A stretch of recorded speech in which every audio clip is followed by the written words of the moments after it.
The eruption of anti-Hamas protests in Gaza is not merely an internal Palestinian power struggle. It represents an ideological reckoning. As Gaza's citizens courageously defy Hamas rule and protest for an end to the war and the end of Hamas rule in Gaza, Palestinians in Gaza are having to reckon with the same forces that have caused chaos and destruction across the wider Middle East for many decades.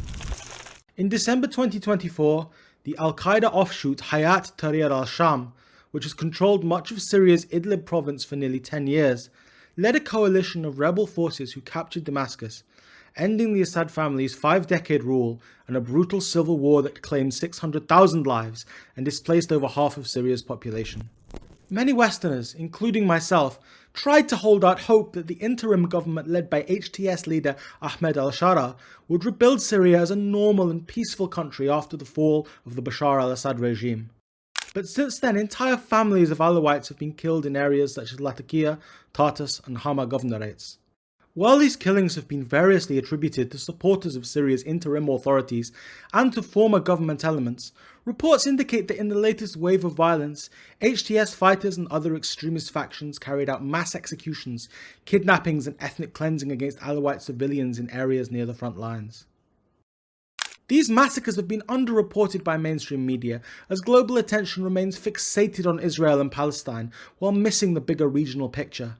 This is a shame because many of the problems in the region are deeply interconnected. While jihadists rampage in Syria, a different set of jihadists rampage across Yemen and another set in Sudan, and so do Hamas in Palestine and Hezbollah in Lebanon. Jihad also keeps continuing to bubble up in Libya, Egypt, Afghanistan, Iraq and across the region. In 1990, just 5% of civil wars worldwide involved jihadist groups.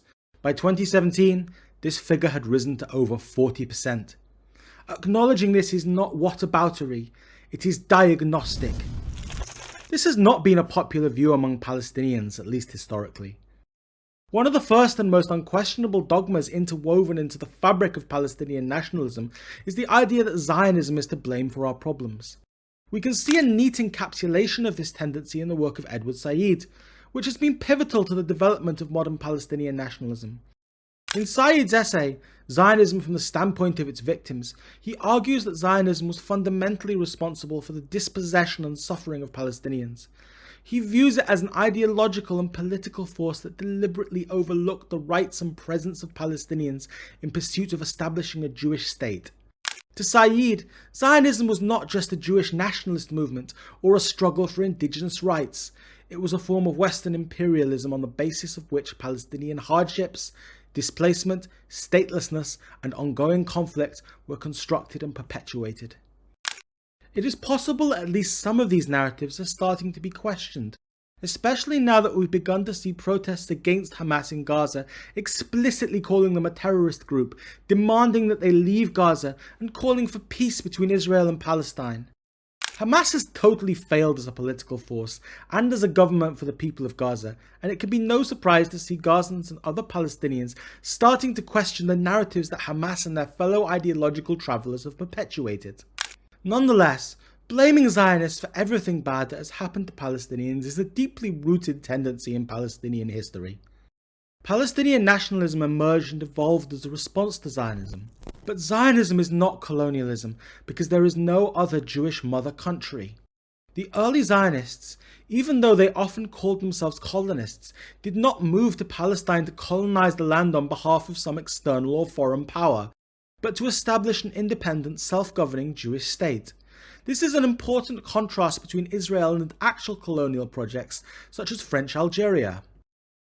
There is neither Zionism nor Israeli occupation or settlements in Sudan, Afghanistan, Yemen, Iraq, Iran, and many other places currently undergoing jihadist strife.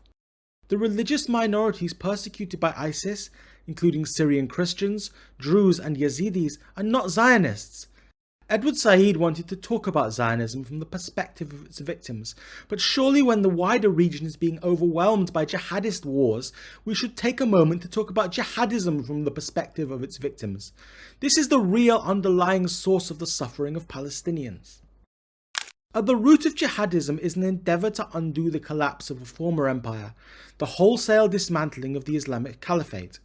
From the rise of Islam as an imperial force in the 7th century until its demise after World War I, the caliphates unified vast territories under Islamic political and religious authority.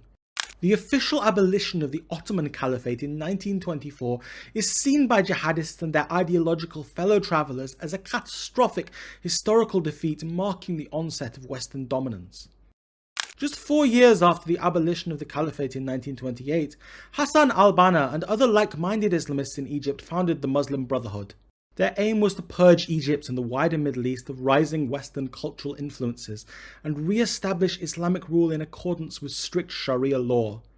Their stance drew on highly selective, literal interpretations of Islamic texts, which glorify past Muslim military conquests and encourage martyrdom as the ultimate act of spiritual devotion. Initially, the Brotherhood gains popularity by providing on-the-ground community services, running schools, hospitals and social welfare programs. This grassroots work won the group a modicum of local support, just as similar programs did for Hamas and HTS in more recent years in Gaza and Syria respectively.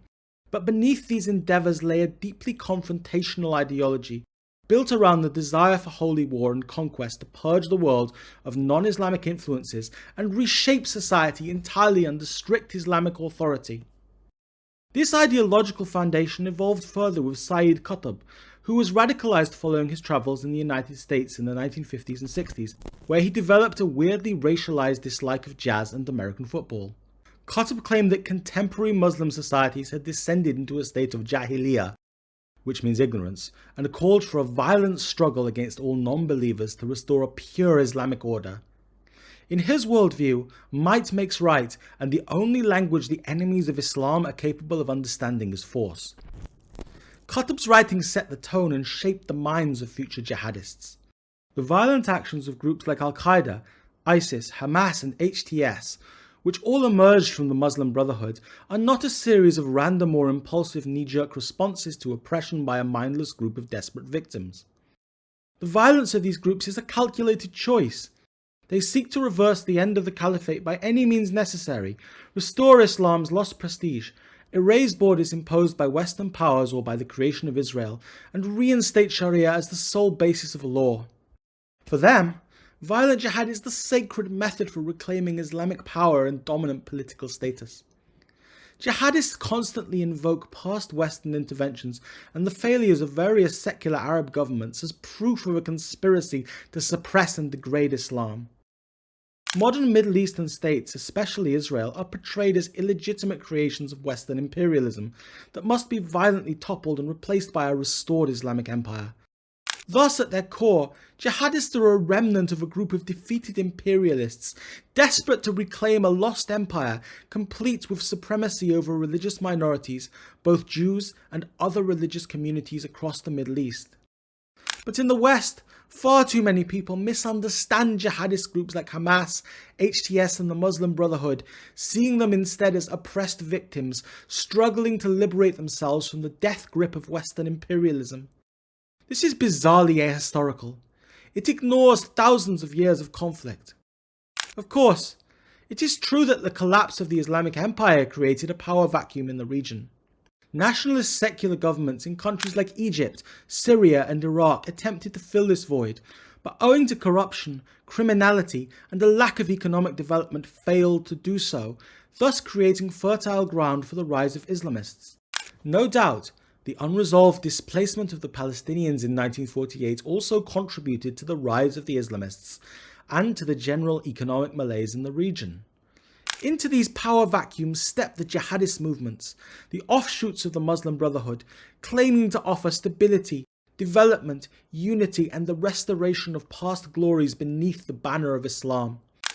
But instead of unity or progress, what has emerged is widespread chaos, sectarianism and bloodshed.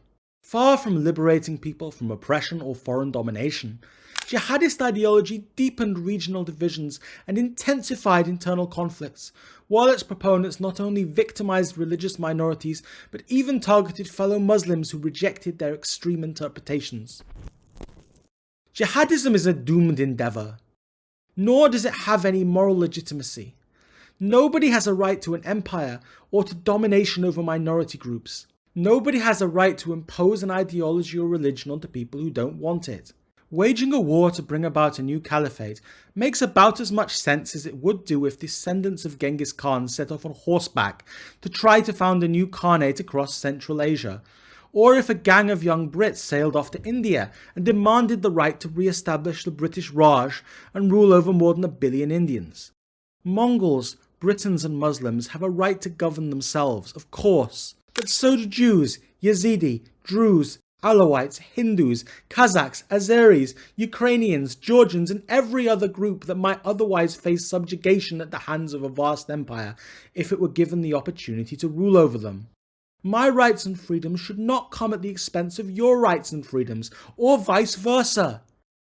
Pan-Islamic or Pan-Arab dominance is not going to work for the Middle East or anywhere else in the modern era. Islam is not the only religion in the region, and Arabs are not the only local people who deserve freedom and self-determination. Indeed, there are many differing interpretations of Islam itself, and many Muslims who do not want to live under a theocracy. Respect for the self-governance of minorities is the real pathway to progress. We cannot create unity by forcing our rule upon people who do not want to be subjugated. That has proven again and again to be the road to hell for the entire region, both for Palestinians and others. I am overjoyed to see Palestinians in Gaza starting to talk about the possibility of a future without Hamas. But the pathway to peace needs to go beyond just rejecting Hamas or any one specific group. We need to find ways to come together as equals to create mutually beneficial relationships that involve trading, cooperating, sharing, and coexisting. A framework of mutual respect and consent is the blueprint for a brighter future. Rejecting the ideologies of jihadism and theocracy is the best way forward. Thank you so much for listening. Welcome to Quillette Narrated. This article is Jihadism is the Problem, written by John Aziz and read by John Aziz.